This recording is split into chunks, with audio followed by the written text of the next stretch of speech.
جو موقف آیا ہے میں سمجھتا ہوں ہمارا موقف بڑا واضح ہے.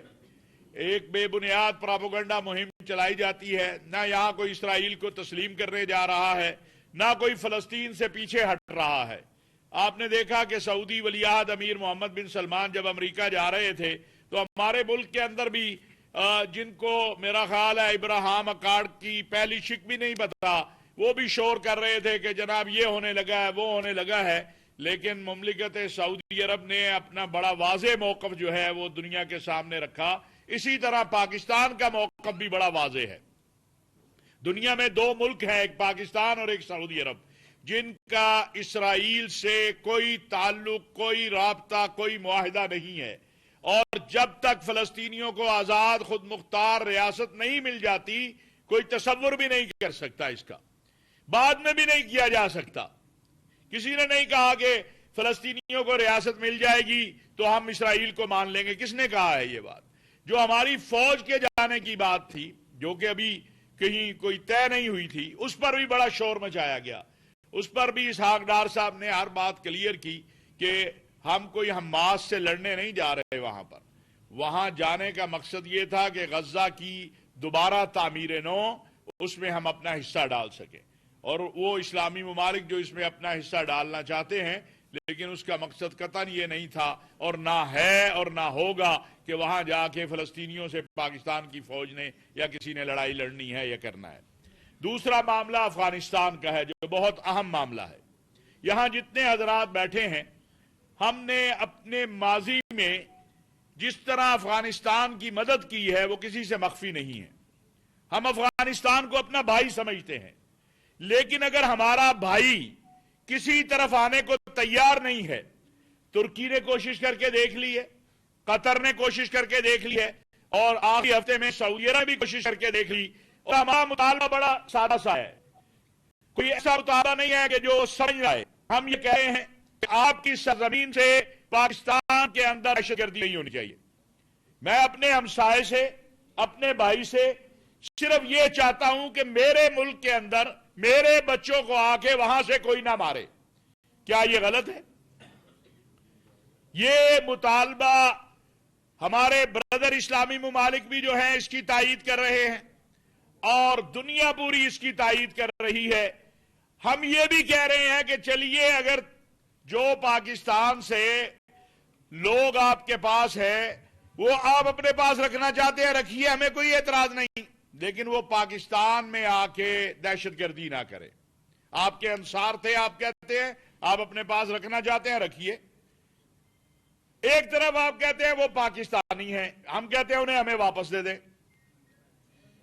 کیا کبھی پاکستان نے بھی افغانستان کے اندر کوئی دہشت گرد بھیجا ہے؟ کیا کبھی آپ نے سنا یا دیکھا ہے کہ پاکستان نے بھی افغانستان کے اندر دہشت گردی کروائی ہو؟ اگر ایسا ہوتا تو آج کے دور میں کوئی چیز مخفی نہیں ہے. گزشتہ رات بھی جو سپن بولدک اور اس سائیڈ پر حملہ کرنے کی کوشش کی گئی پاکستان پر، تو پھر پاکستان تو جواب دے گا. بھائی، یہ نہیں ہو سکتا کہ ہماری مسجدیں لہو لہان ہوں، ہماری بازار لہو لہان ہوں، ہمارے بے گناہ لوگ جو ہیں. ابھی آپ دیکھیں، پچھلا ایک ہفتہ دیکھیں کہ اسسٹنٹ کمشنر پولیس کے جوان، ہماری فوج کے جوان، عام لوگ. اسلام بڑا واضح ہے اور پوری امت مسلمہ کا متفقہ فتویٰ ہے کہ بے گناہوں کو قتل کرنے والے، ان پر قرآن کا وہی حکم لاگو ہوتا ہے کہ وَمَنْ يَقْتُلْ مُؤْمِنًا مُتَعَمِّدًا فَجَزَاؤُهُ جَهَنَّمُ خَالِدًا فِيهَا. حضرت مولانا شیخ الاسلام، شیخ العربی والعجم، حضرت مولانا حسین احمد مدنی رحمت اللہ علیہ نے اس کی تفسیر میں کہا ہے کہ جو مومن کا قاتل ہوگا وہ، اور جو اللہ کے ساتھ شرک کرنے والا ہے وہ جو ہے ہمیشہ ہمیشہ جہنم میں رہیں گے.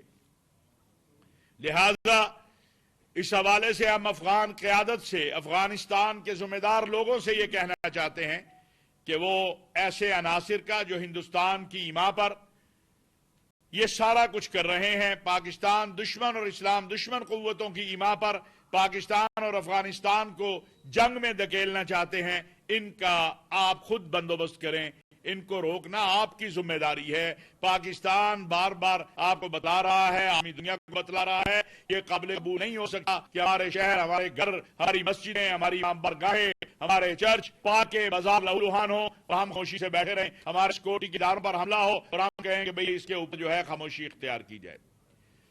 تیسری بات جو اس وقت چل رہی ہے، پاکستان کو اللہ تبارک و تعالیٰ نے مئی میں بہت بڑی کامیابی دی، پوری دنیا اس بات کی گواہ ہے۔ آپ کے سپہ سالار کو، جو ایک فاتح سپہ سالار ہے، تاریخ میں پہلی مرتبہ ہوا کہ امریکہ کا صدر یہ کہہ رہا ہے کہ مجھے اعزاز ملا کہ میں نے فیلڈ مارشل حافظ سید آصف منیر سے ملاقات کی۔ دنیا اسلام کے اہم ترین ممالک اپنے جو اعلیٰ ترین اعزازات ہیں اس سے پاکستان کی فوج کو نواز رہے ہیں اور سپہ سالار کو دے رہے ہیں، اور اگر آپ دیکھیں گے کہ اگلے 2-3 ہفتوں کے اندر جو ہماری عقیدتوں کا مرکز ہے مکہ مکرمہ مدینہ منورہ، وہاں سے بھی پاکستان کے سپہ سالار کے لیے ایک اہم اعلان ہو رہا ہے، اور انہوں نے بھی یعنی اس حد تک پذیرائی ہے آپ کی فوج کی اور آپ کے سپہ سالار کی اور آپ کی قوم کی اس وقت دنیا میں۔ آپ ایک فاتح ہیں، آپ نے اپنے سے 6-7 گنا بڑے ملک کو شکست دی ہے۔ یہ اللہ کے فضل و کرم سے ہوا، اس کے احسان سے ہوا، اور آپ کی فوج اور قوم کے اتحاد سے ہوا۔ لیکن اگر اس سپہ سالار اور اس فوج کے خلاف کنٹینیو ایک مہم جاری رہے اور پھر اس کا رد عمل اور اس کے اوپر گفتگو تو ہوگی، بات تو ہوگی۔ یہ تو ممکن نہیں ہے کہ جس شخص کو پوری دنیا میں پذیرائی ملے اور جس فوج کو اللہ رب العزت نے ارض حرمین شریفین کا جنود بنا دیا، یعنی ہمارے لیے اس سے بڑی، اس فوج کے لیے، اس قوم کے لیے کیا اعزاز ہو سکتا ہے کہ ہم خدام الحرمین شریفین کے ساتھ جنود الحرمین شریفین اللہ نے ہمیں بنا دیا۔ مکہ مکرمہ مدینہ منورہ ارض حرمین شریفین کے تحفظ اور دفاع کے لیے ہم نے مملکت سعودی عرب کے ساتھ دفاعی معاہدہ کیا۔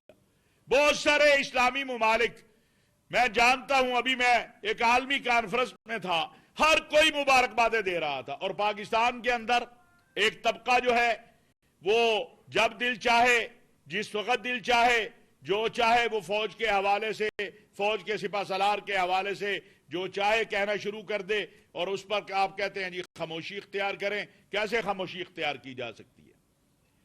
پاکستان کی فوج کو کمزور کرنا موجودہ حالات میں، اس سے کس کو، کون چاہتا ہے یہ؟ میرا آپ سے بھی سوال ہے۔